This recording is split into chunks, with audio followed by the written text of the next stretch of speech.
What if I told you that demanding respect had nothing to do with proving yourself to others, or confrontation? Inspired by the wisdom of Stoic thinkers such as Marcus Aurelius Seneca and Epictetus, this video delves deeply into 5 transforming attitudes that will enable you to transcend disrespect.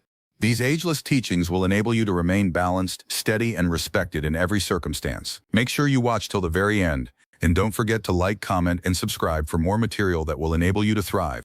If you're willing to apply ancient wisdom to modern problems, let's begin with number 1, the attitude of indifference. Many bad things happened in Epictetus's life, but he always said it's not what happens to you that matters, but how you react to it. This deep and seemingly simple idea is at the heart of Stoic thought. We're going to talk about the first Stoic attitude that can totally change how you deal with disrespect today: indifference. Let's look at what indifference really means, especially when it comes to the problems we face every day. Before you dismiss this as a cold and distant way of life, understand that indifference doesn't mean you don't care about what's going on around you or try to avoid problems. It also doesn't mean you don't care about other people or your goals.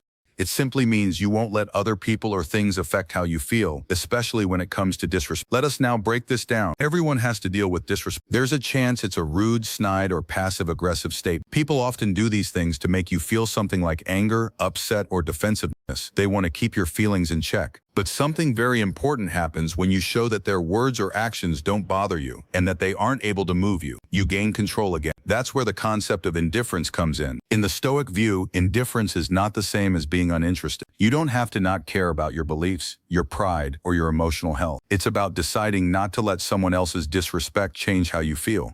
You have the choice to let someone's disrespectful behavior affect you. In every setting, the choice is yours. Will their words bother you? Or will you let them go by like water off a duck's back? Consider it for a while. Someone wants to see how you react when they insult you. These people want to upset you and make you feel weak, small, or ashamed. They want to see how far they can push your mental limits. If you don't react, if you stay calm and collected no matter what they say, you take away their power in a way that no argument could. Their words lose their power, and they keep waiting for a response that never comes. Because he was a slave, was beaten, and was sent away. Epictetus understood this better than anyone else. They remind us that no one or nothing else should control our emotions but ourselves. How do you put indifference into practice in your daily life?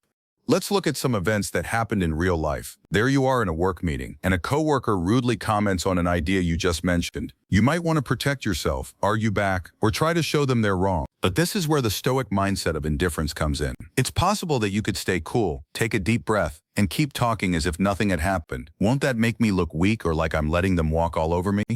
I know what you're thinking. In fact, the reverse is true. Show that you're in charge of your feelings by not getting angry or upset when they treat you badly.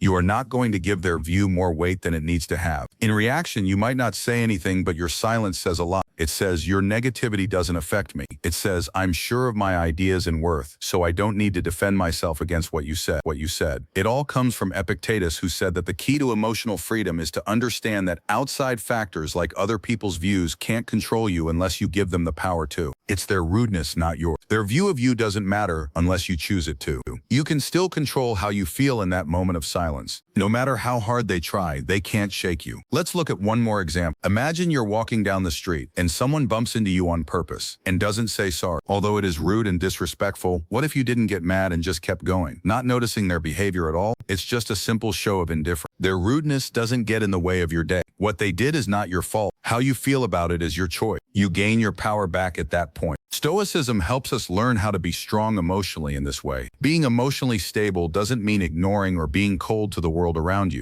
It means controlling how you feel about things that happen in the outside world. When you show indifference, you don't let other people's small acts affect how you feel. You've decided to keep your peace of mind instead, no matter what is going on around you. Let us now talk about the more profound psychological and intellectual effects of being indifferent. If you learn how to be indifferent, you stop basing your sense of self-worth on what other people think of you. You understand that their thoughts, feelings, and words don't make you who you are. Only you can decide how much you're worth. Stop putting your energy into things that don't deserve it. Do not fight that do not matter. Instead, put your energy into things that align with your ideals and matter to you, and let the rest go. That's real strength, deciding to put your energy into things that bring you peace instead of insults or negative thoughts that won't last. Lastly, it's important to stress that being indifferent doesn't mean hiding your feelings or acting like they don't matter. Allowing yourself to choose how to react is critical. Figuring out that just because someone treats you badly, it doesn't mean you have to let it get inside you. Safeguarding your peace is within your grasp. This ability gets better with practice. The next time someone treats you badly, whether at work, with friends, or even online, try acting like you don't care. Inhale deeply and wait a minute. Understand that you don't have to respond to their rudeness. It's not necessary for you to show them anything. Their view of you doesn't change how valuable you are unless you give it to them. Relax and maintain your peace. Watch how the world changes when you refuse to let bad feelings control how you feel. Number 2, the attitude of self-respect. For example, Marcus Aurelius, a Stoic ruler who was wise and clear-headed, said, "You have control over your mind, not outside events. Knowing this will make you strong." His words aren't just ideas. They're also a way to live a strong, deep life. Speaking of which, the second thing that will stop someone from disrespecting you is self-respect. Understanding this clearly, having self-respect does not mean being cocky or proud. It means realizing how valuable you are on your own, not caring what other people think or do. It's about staying firm in the truth of who you are and knowing your worth. Seriously, when someone treats you badly, it's usually because they can tell you don't treat yourself with care. People can disrespect you if you don't value your time, energy, or belief. Your behavior affects others, and if you let others regularly cross your lines, ignore your needs, or waste your time, it's like you're inviting them to do the same. But what happens when you respect yourself enough? When you respect your time, your limits, and your beliefs, more and more people treat you with the same amount of care. Not even raising your voice is necessary. Just ask for it. Without meaning to, your actions and your quiet confidence speak louder than words. By showing respect for yourself, you create a bar that others can't cross. We're not just doing this once, it's a change in thinking that needs regular practice. He told himself to be honest, wise, and humble. These thoughts weren't just unimportant thoughts. They were reminders to himself to live up to his highest ideals, even if it was hard or inconvenient. For example, he asked himself during one of his thoughts, "What do I have control over today?" To stay true to my values, be kind, practice self-discipline, and seek the truth. Clarity gave him strength even when things were very chaotic and under a lot of stress. Using this method to respect yourself will make your actions match your values, and your life will start to show who you really are. Staying true to your ideals will make your self-respect stronger. You can't move it with any outside force because it becomes an anchor. Others who treat you badly will feel the weight of your inner power. In their minds, you are rooted in something more substantial than the views and opinions of others. Although this doesn't mean you can't be criticized anymore, it does mean that criticism can't throw off your mental balance.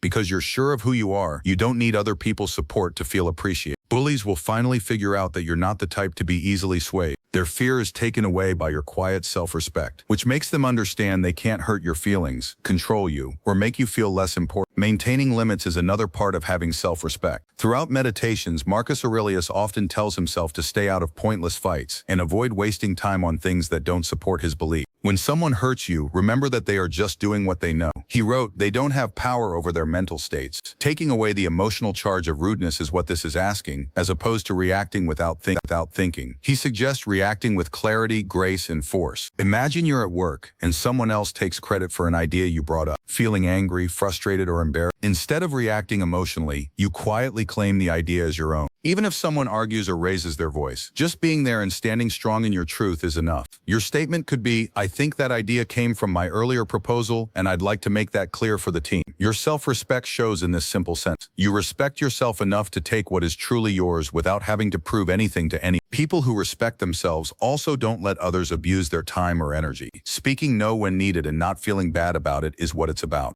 People or events that drain you should be left alone. Self-respect means knowing that you have the right to keep your peace and mental energy. Simply stating your beliefs and acting in line with them is not the same as being rude or cold. For those who value their time, you won't let others waste it. If you respect honesty, you won't waver in your commitment to it to make other people happy. Because you respect yourself, your limits become a natural part of how you interact with others. Persons who don't respect your limits will naturally leave, but people who do will come forward to meet you. Consider self-respect as the invisible shield that keeps your mental health safe. You can't be hurt by insults or criticism from other people. Once you have this sense of self-worth, nothing someone says or does can lower your worth. Individuals will be unable to shake you as much as you practice this inner strength. It's the strongest defense against rudeness, to have inner strength and the ability to hold on to your self-respect. Though people may try to push your limits, they will understand that they can't do that if they see you steadily upholding them. because it is based in the deepest parts of who you are. Your self-respect is a quiet but strong force that attracts respect. Therefore, I urge you to think about your beliefs right now. Identify with the question, am I living in line with the person I want to be? If not, what's one small thing you can do today to start living closer to those values? Maintaining your values will easily boost your self-respect, and others will do the same. Number 3, the attitude of controlled speech. As long as you live, keep learning how to live, said Seneca, one of the most famous Stoic philosophers. This simple but deep quote tells us to keep learning, changing, and mastering ourselves. It's when things are uncomfortable. Furthermore, Seneca taught that managed speech has the power to change things. In a world that values quick responses, spontaneous conversations, and emotional outbursts, the Stoics, including Seneca, saw something much more powerful, the power to control our speech. If so, why? Because the words we use have awesome power. They have the power to make battles worse or to leave them completely unarmed. Using controlled words can be very helpful when someone treats you badly. Imagine this, when things are heated, someone insults, puts down, or disrespects you in front of other people. People's first emotional response is often to defend themselves. They want to defend themselves and retaliate with words that fit the situation. Fighting fire with fire is something we do naturally. Unfortunately, acting without thinking rarely fixes problems. Instead, it inflames the situation. As a result of knowing this, Seneca often talked about how important it was to think before moving. He told Lucilius in one of his letters, "Delay is the best way to recover from anger." They want you to get mad, guarded, or upset. To which the Stoics would reply, don't give them the satisfaction. Feelings should not be controlled by what they say. Regaining your power means holding back your response and speaking slowly and carefully instead. Using controlled speech is a choice that you make on purpose. Intentional responding means stopping to think and then responding. It's not necessary to be ready with a sharp response. To be more specific, the most calming thing you can do is just acknowledge what they said without giving any emotional charge. Today, Seneca's teachings are still useful. Speaking quietly is a sign of power and self-control. He told us to consider a situation in which you are having a tense talk with someone who insults you, possibly in front of other people. Your mind and heart are both racing with possible responses, but you choose to stay calm. Instead of sending back a hateful answer, take a deep breath in and simply say, I hear what you're saying. That's it. You don't make matters worse. There is no attempt to defend yourself or start a debate. You simply agree with what was said and disappear. That person might be expecting you to strike back. It surprises them when you don't. Although they were ready to fight, your calmness has taken away their weapons. Seneca's advice is simple. Do not respond in anger because it makes you less smart and weakens your case. It's easy to let someone else control the scenario and your own feelings when you react without thinking. Their rudeness affects how you feel and what you do. You keep your power and show that you are in charge of your reactions when you answer calmly and mindfully. What about practicing this controlled speech in real life? Start with being aware. Try pausing the next time someone treats you badly and you feel frustrated or angry. Do not rush your breathing. Let your mind wander for a short time, even if it's only for a second. It's easier to speak clearly and calmly when your feelings aren't controlling what you say. We suffer more often in our imaginations than in reality, Seneca stated. This quote talks about the psychological fact that our reactions to situations, particularly ones that are stressful or argumentative, are often heightened by the emotions we are feeling inside. The situation might not be as bad as it seems at first. Anytime we let our feelings take over, we change the truth of what's happening. However, if we practice controlled speaking, we can stop this distortion right away. It's easier to see things clearly when we take away our feelings from the situation. In real life, how can you use limited speech? Let's look at some examples. 1. In the workplace. Someone insults you unfairly in a meeting. Instead of pushing back or defending yourself right away, you quietly say, I see your point of view.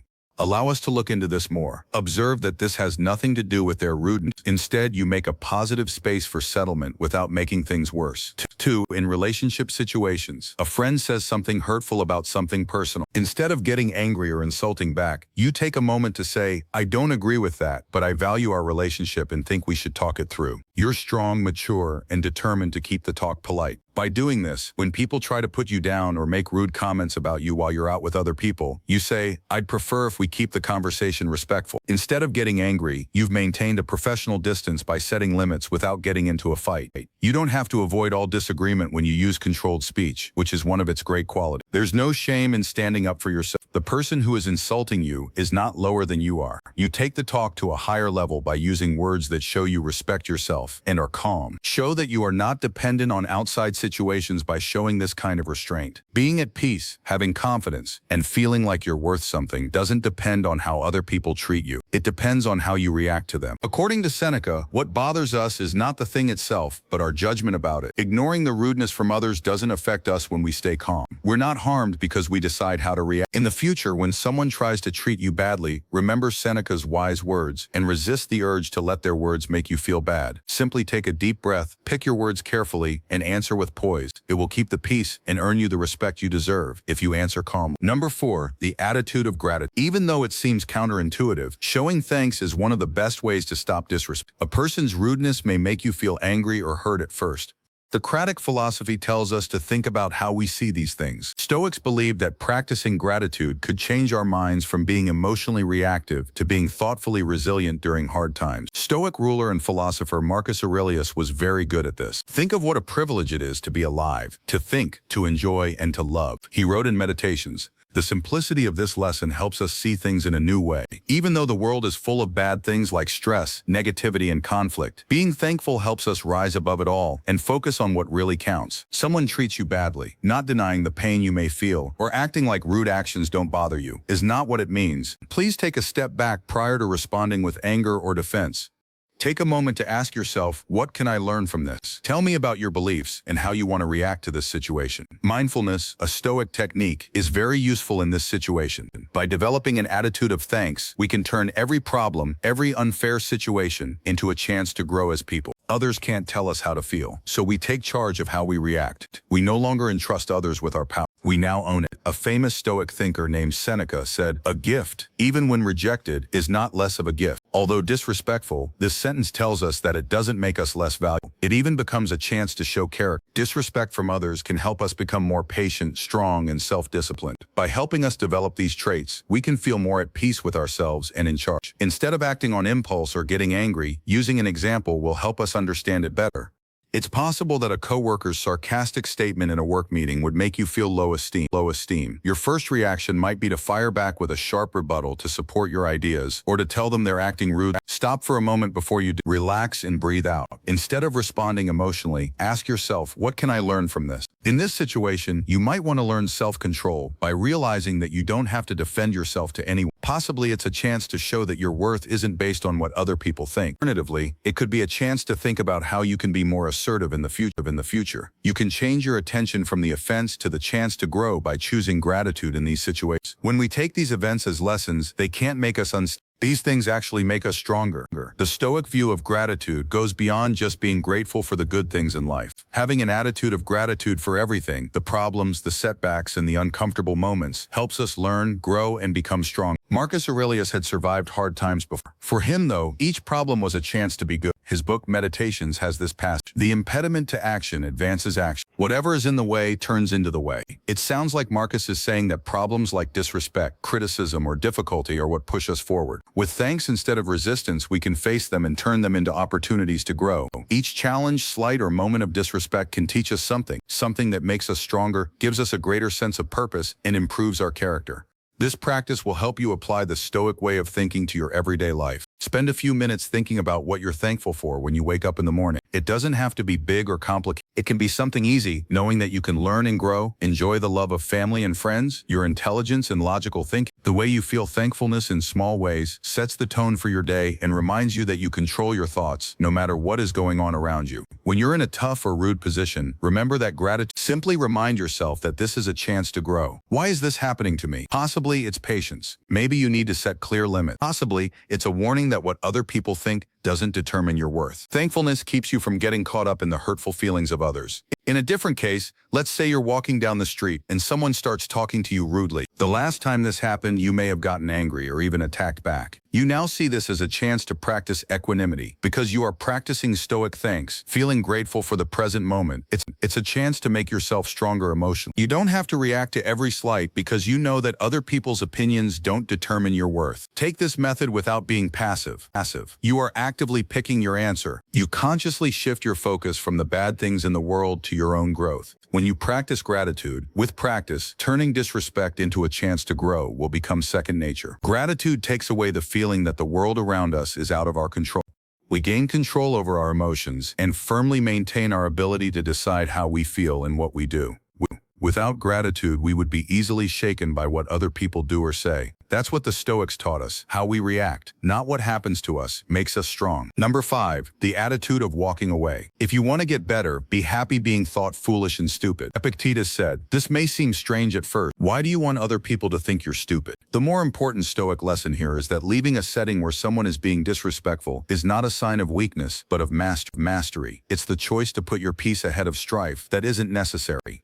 When you walk away, you take back control of your surroundings and look after your mental health. People who treat you badly usually want you to respond in some way. They want to make you angry, defensive, or upset.